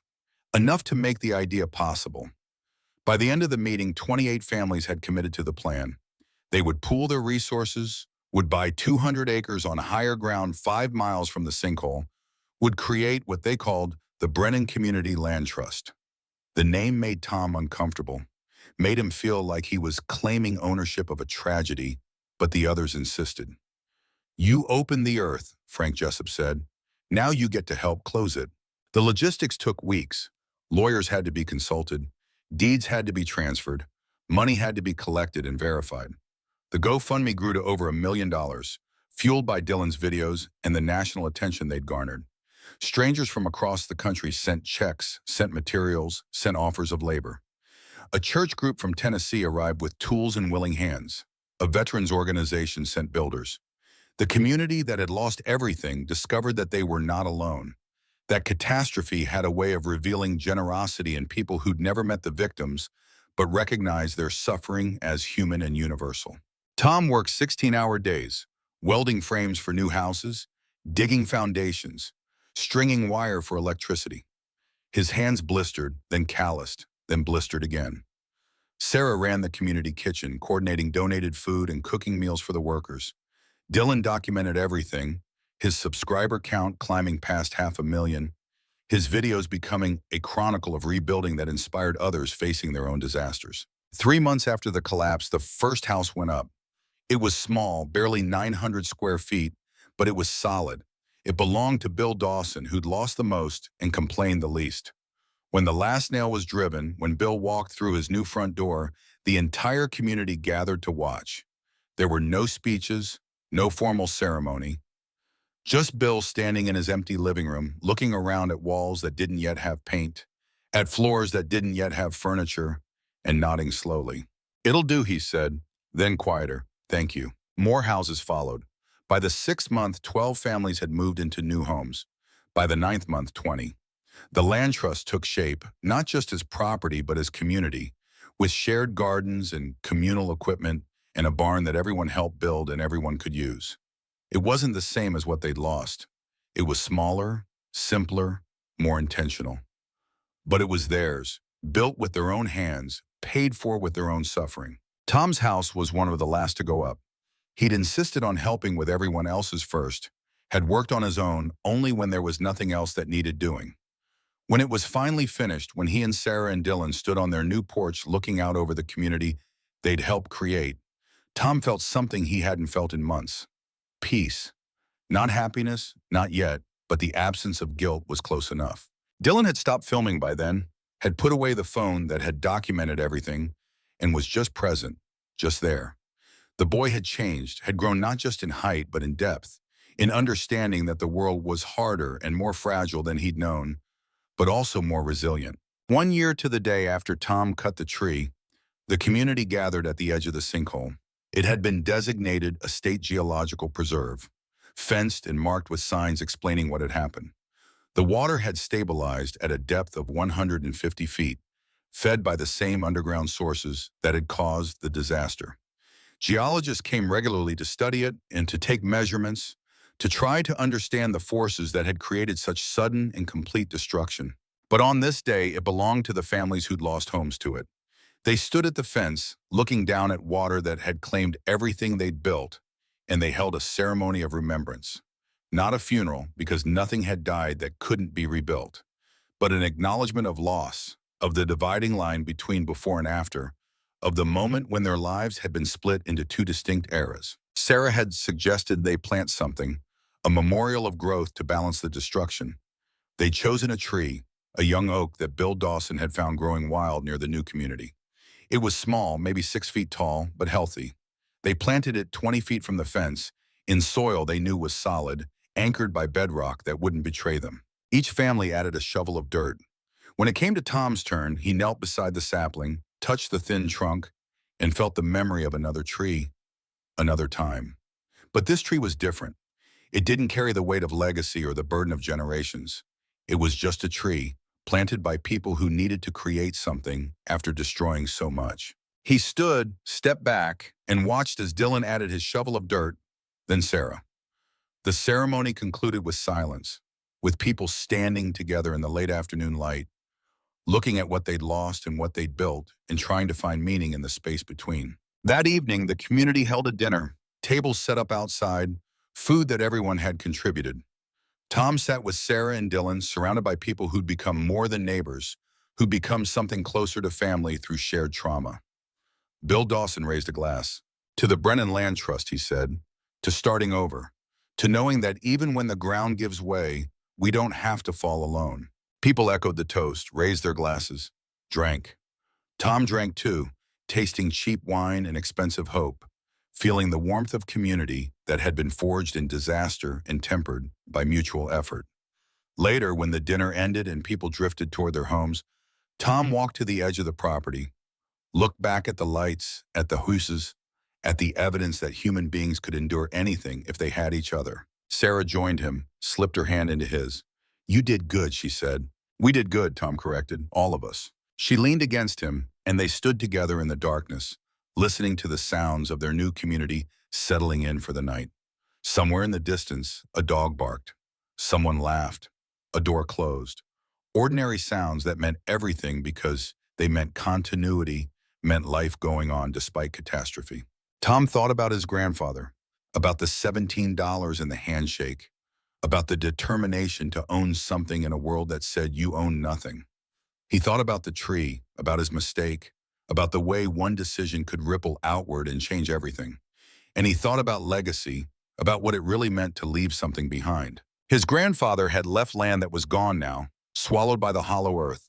But he'd also left an example, a template for resilience that Tom had followed without knowing it. The land could be taken, but the lesson remained. When you lose everything, you start again. You build with what you have. You trust the people beside you. You plant trees not because they'll stand forever, but because planting them is an act of faith in a future you won't live to see. Dylan appeared from the darkness, walking toward them with easy strides. "Mom, Dad, you should see this. The stars are incredible tonight." They followed their son away from the lights, out to where the sky opened up unobstructed by buildings or trees. Dylan was right. The stars were incredible. Thousands of them scattered across black space, light that had traveled unfathomable distances to reach this small gathering of people on this small plot of reclaimed earth. Tom lay back on the grass, Sarah on one side, Dylan on the other, and they watched the stars wheel overhead in their ancient patterns. And for the first time since the tree fell, since the water erupted, since the ground opened and swallowed his history, Tom felt something that might have been forgiveness. Not from anyone else, but from himself. He'd made a mistake, a terrible one, but he'd faced the consequences. He'd worked to repair what could be repaired. He'd learned that legacy wasn't about preserving the past, but about building a future that honored it. The stars turned above them, indifferent and eternal. And below them, the earth held steady, solid for now, always temporary, always enough. 3 years after the ground opened, Tom Brennan stood at the edge of what people now called Brennan Lake and watched the morning sun paint the water gold. The sinkhole had become something unexpected in those years. Not a scar, though it would always be that to those who'd lost homes to it, but also a kind of monument, a reminder that the earth kept its own schedule and humans were just temporary guests on its surface.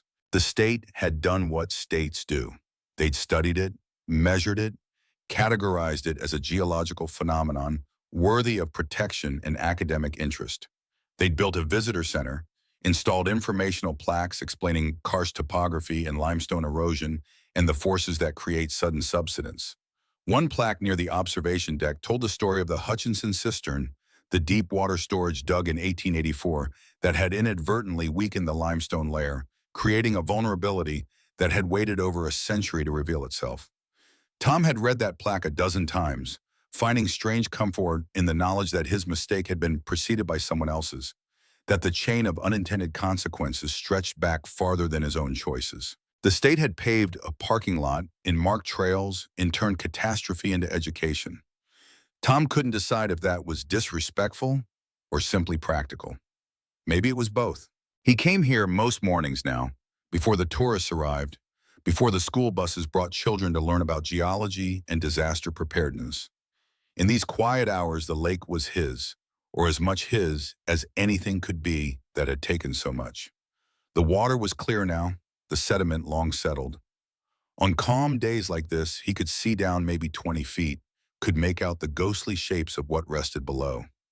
A roof, the rusted shell of a truck, the white bones of trees that had stood for decades before the earth reclaimed them. Sarah found him there, as she often did. She brought coffee in a thermos, the good kind she made at the community center now, not the bitter stuff from their old drip machine that had gone down with the house. She poured him a cup without speaking, and they stood together in comfortable silence, watching steam rise from their mugs to join the mist coming off the water. "Your grandfather would have hated this," Sarah said eventually. Tom considered that. Maybe. Or maybe he would have understood it better than I do. She looked at him with those eyes that had seen him through everything, through poverty and loss and the slow reconstruction of a life. "What do you mean?" Tom gestured at the water, at the preserved destruction. He spent his whole life building something permanent, putting down roots, making a mark. But nothing's permanent, not really. Maybe he knew that and did it anyway. Maybe that was the point. Building, even though it won't last, especially because it won't last. Sarah leaned against him, her weight familiar and essential. "You've gotten philosophical in your old age." "I'm 50, he said. "That's not old. Old enough to know better." She smiled, took his hand. "Come on, Bill wants to talk to you about the community garden." They walked back along the trail, past the oak tree they'd planted 3 years ago. It was thriving, maybe 12 feet tall now, its leaves catching the morning light. Someone had built a small bench beneath it, an anonymous addition that had appeared one day and been accepted without question. The bench bore a small brass plate, in memory of Grace Porter, who knew the value of roots. Tom stopped, read the plaque again, though he'd memorized it long ago. Grace had died before seeing any of this, had missed the rebuilding and the community that had emerged from disaster. But her husband's journals had helped Elena understand the cave system, had provided context that made the collapse predictable in retrospect, if not preventable. That was legacy too, Tom thought. Information passed down, knowledge that outlived the knower. At the community center, Bill Dawson was waiting with coffee of his own and a hand-drawn map spread across a table. He'd aged in 3 years, his beard gone completely white, his movements slower. But his eyes were sharp, and when he smiled at Tom's arrival, it was genuine. "Morning, Tom," Bill gestured at the map. "We need to talk about expansion." The garden was doing well, producing enough vegetables to feed the community with surplus to sell at the farmer's market in town. People had discovered that working the soil together, sharing the harvest, created bonds that went deeper than mere proximity. The garden had become the heart of the community, literally and figuratively, and now it was outgrowing its boundaries. "We've got 12 families wanting plots," Bill said, "but we're out of space." He pointed to an area on the map adjacent to the current garden. "This land here, it's part of the trust, but we've been leaving it fallow. I'm thinking we expand." Tom studied the map. "That's where we were going to put the workshop." Bill shrugged. "We can move the workshop. The garden matters more." They spent an hour planning, measuring, discussing irrigation and soil amendments, and which families would get which plots. It was mundane work, the kind of detailed problem-solving that had once seemed tedious to Tom, but now felt satisfying. This was building, not in the grand sense his grandfather had meant, but in the incremental way that actually lasted. One decision at a time, one season at a time. Dylan appeared as they were finishing, a young man now at 17, tall and lean with his mother's eyes and his father's hands. He'd stopped filming obsessively 2 years ago, had put away the phone that had made him briefly famous and picked up tools instead. He worked construction now, apprenticing with a crew out of Mobile, learning to build things that would stand.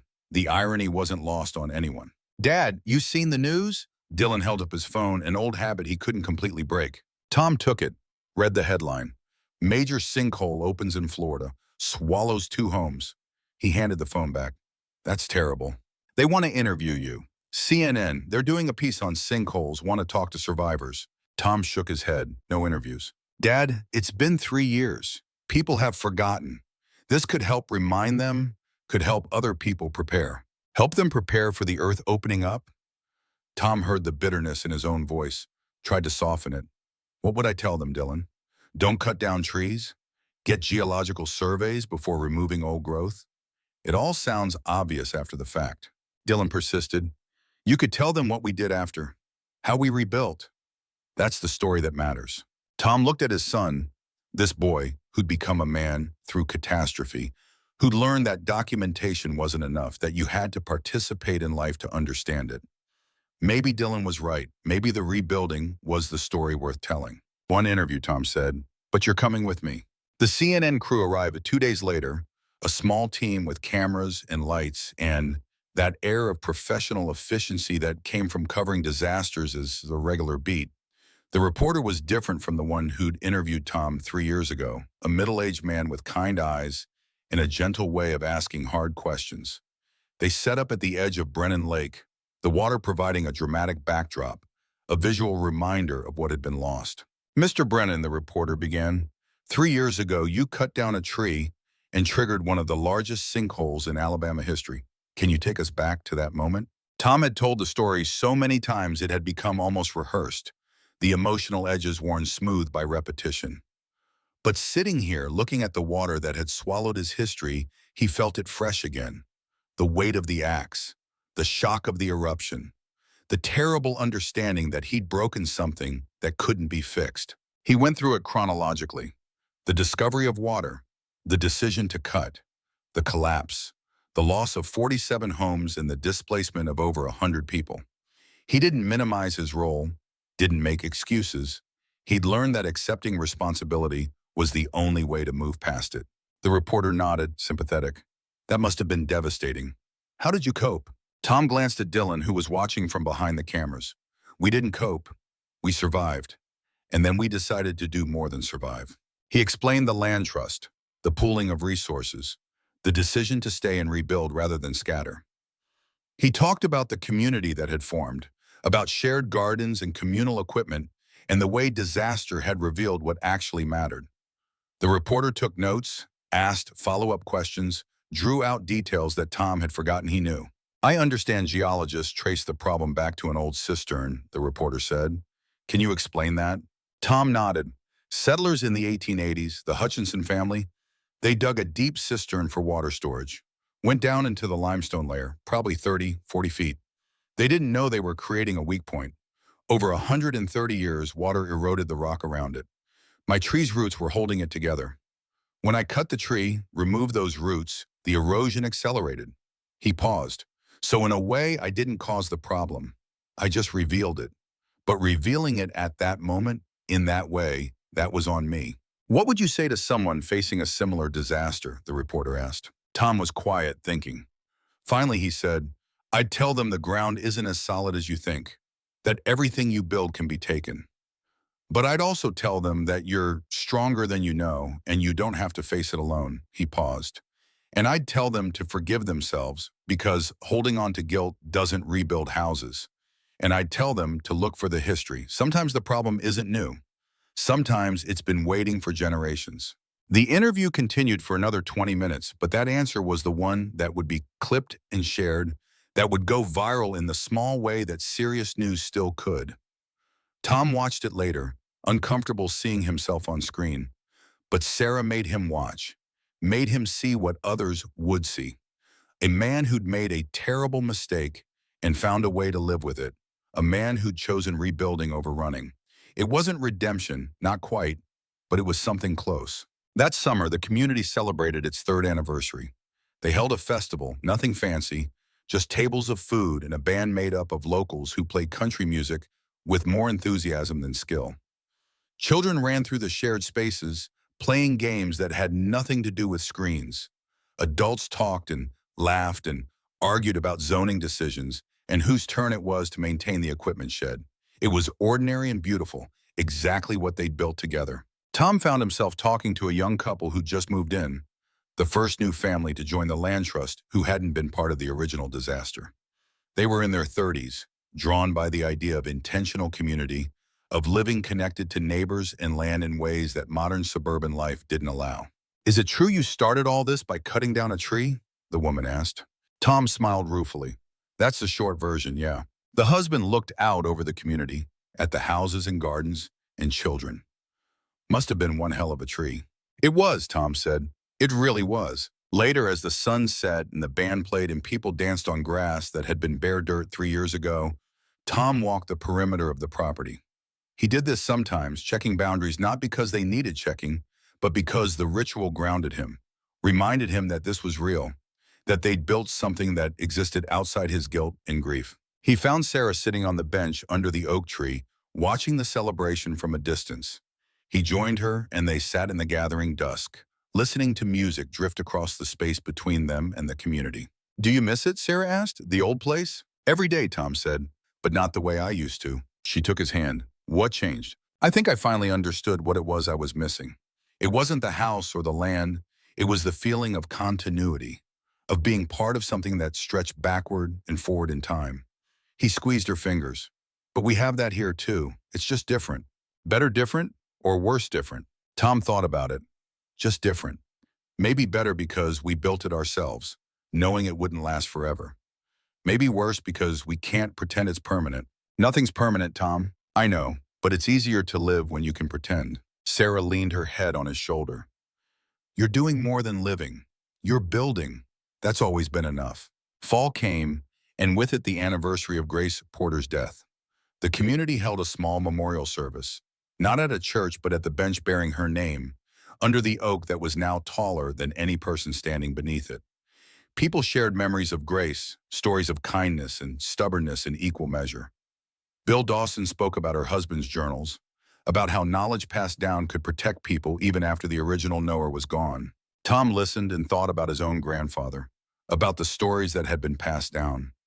Samuel Brennan had died before Tom was born, but his presence had shaped Tom's entire life through those stories. The $17, the handshake, the ash tree planted as a promise. Those weren't just family history, they were instructions, a template for how to live when the world said you didn't belong, when the ground beneath your feet wasn't guaranteed. And now Tom was becoming someone else's story. In the community he'd helped build, children were growing up hearing about the man who cut down a tree and learned to rebuild. The details would get smoothed over time, simplified into lessons about responsibility and resilience. That was okay. That was how stories worked, how they passed from generation to generation, carrying not facts but truths. Winter brought rain, and Tom found himself anxious in ways he hadn't anticipated. Every storm made him check the ground, watch for signs of subsidence, listen for the telltale sounds that had preceded the collapse. Elena had assured him that this land was solid, that the bedrock was thick and stable, that lightning wouldn't strike twice. But trauma didn't listen to geology. It kept its own schedule. Dylan found him one night standing in the rain, staring at the ground by lamplight. "Dad, what are you doing?" Tom looked at his son, at this young man who'd grown up in the shadow of disaster and somehow emerged stronger. "Checking." "For what?" "For it to happen again." Dylan stepped into the rain beside him. "Dad, it's not going to happen again." "You don't know that." "No," Dylan admitted, "but I know standing in the rain won't prevent it." He put his hand on Tom's shoulder. "Come inside, you're going to catch pneumonia." Tom allowed himself to be let in, allowed Sarah to wrap him in a blanket and make him tea, allowed his family to care for him in the way he cared for them. And later, lying awake while Sarah slept, he understood that this too was part of rebuilding. Not just the physical structures, but the psychological ones. Learning to trust the ground again. Learning to believe that stability was possible, even when experience had taught him otherwise. Spring arrived, and with it a new project. The community had saved enough money to build a proper workshop, a place where people could share tools and teach skills and create things together. Tom led the construction, his welding expertise finally useful again. They worked on it for 3 months, every weekend, families taking turns, children learning to hammer nails and measure boards. It went up slowly, carefully, built to last as long as anything human could last. The day they finished, they held an informal dedication. No speeches, just people standing around admiring what they'd made. Bill Dawson ran his hand along a support beam, testing its strength. "This'll stand 100 years, he said. Tom shook his head. "Nothing stands 100 years. Bill grinned. "Then we'll rebuild it in 99. That became a kind of motto for the community. We'll rebuild it. Not if we need to, but when. Accepting impermanence not as defeat, but as the natural order. Building anyway because the building itself mattered more than how long it lasted. Summer again, 4 years since the tree fell. Dylan was preparing to leave for college, had been accepted to Auburn to study civil engineering. He wanted to build things, he said, but build them right. Build them understanding that the earth wasn't passive, that it had agency and power and needed to be respected. Tom was proud and terrified in equal measure. Proud of the man his son had become, terrified to lose the daily proximity they'd built through shared work. The night before Dylan left, they sat together on the porch of the house Tom and Sarah had built, looking out over the community that had emerged from catastrophe. The oak tree was visible in the distance, its leaves rustling in the evening breeze. "You going to be okay?" Dylan asked. Tom nodded. "We'll manage. I'll visit every other weekend maybe. It's only 2 hours." "I know." Tom paused. "I'm proud of you. You know that, right?" Dylan looked at his father, and in his eyes, Tom saw the reflection of everything they'd been through together. "I learned from the best," he said. Tom laughed, bitter and warm at once. "I destroyed everything." "No," Dylan said firmly. "You made a mistake. Then you spent 4 years making it right. That's what I learned from. Not the mistake, the making it right." They sat in silence as stars emerged, as the day gave way to night, as the world turned on its axis, indifferent to human drama and human pain and human resilience. And Tom felt something he'd been chasing for 4 years finally settle in his chest. Not forgiveness, not exactly. More like acceptance of what he'd done, of what he'd lost, of what he'd built from the wreckage. 5 years. That's how long it took for Tom to return to the exact spot where the ash tree had stood.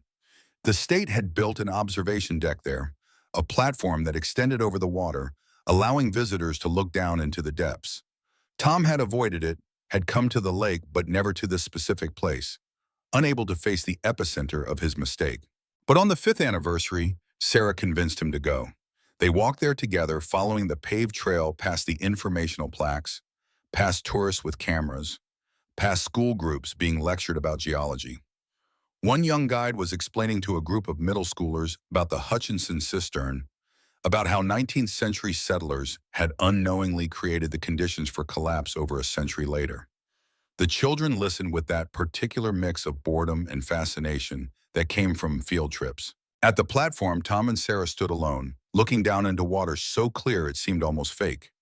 70 feet below, Tom could make out the ghostly shape of the tree trunk, preserved by the cold water and low oxygen. It lay on its side, massive even in death, a pale specter that would remain there for decades, maybe centuries. the ultimate monument to his mistake and to the forces that had been waiting beneath it. Sarah pointed. Is that our roof? Tom followed her finger, saw the green shingles he'd installed 5 years ago, now covered in algae, slowly being claimed by the lake. Yeah, that's ours. They stood quietly, looking at what used to be their life, now transformed into an archaeological site for future generations to study. Tom wondered what they'd think, the people who'd come here 100 years from now. Would they understand what it felt like to lose everything? Would they grasp the human cost behind the scientific phenomenon? Probably not. But maybe that was okay. Maybe every generation had to learn loss for themselves, had to discover that the ground could give way, that nothing was guaranteed, that all you could do was build anyway and hope it lasted long enough. A young girl appeared on the platform, maybe 8 years old, dragging her parents behind her. She pressed against the railing, looking down with wide eyes. There's a whole house down there, she breathed. Her father read from the informational sign. It says 47 homes were destroyed when the sinkhole formed. Over 100 people lost their homes. The girl looked up at her father. Where did they go? Some of them stayed, he said. They built a new community nearby. He pointed toward where the land trust was visible in the distance, called it the Brennan Community Land Trust. Why Brennan? Her father read more. After Thomas Brennan, the man who owned the property where the collapse began. Was he a hero? The girl asked. Her father hesitated, reading between the lines of the careful educational language. No, I don't think so. Just a man who made a mistake and tried to make it right. Tom felt Sarah's hand squeeze his. He squeezed back, and they turned away from the platform, leaving the tourists to their educational experience, and walked back toward the community they'd helped build. That evening, the Land Trust held a dinner to mark the 5th anniversary. It had become tradition, a night when they gathered to acknowledge what they'd lost and celebrate what they'd built. People brought food, shared stories, laughed and cried in the easy intimacy of those who'd survived something terrible together. Bill Dawson stood to give a toast, as he did every year. To 5 years, he said, raising his glass. To 47 homes destroyed and 28 built better. To the ground giving way and us standing firm anyway. To knowing that nothing lasts forever and building anyway, because the building is the point. People echoed the toast, drank, and the evening continued with music and conversation and children playing in the gathering dark. Tom sat with Sarah, watching it all, feeling the weight of 5 years settle into something like peace. Later, walking back to their house under stars that had witnessed everything and judged nothing, Sarah spoke. You did good, Tom. We did good, he corrected. All of us. She smiled. Still can't take a compliment. They reached their porch, small but solid, built by their own hands and the hands of people who'd become family. Tom stopped, looked back at the community, at lights in windows, at the evidence of human persistence in the face of impermanent earth. I've been thinking, he said, about legacy, about what we leave behind. Sarah waited, patient as always. My grandfather left land that's gone now. My father left stories I'm forgetting. What am I leaving? What's the point of any of it if it all ends up underwater? Sarah took his face in her hands, made him look at her. You're leaving Dylan, who learned to build and rebuild. You're leaving a community that knows how to support each other through disaster.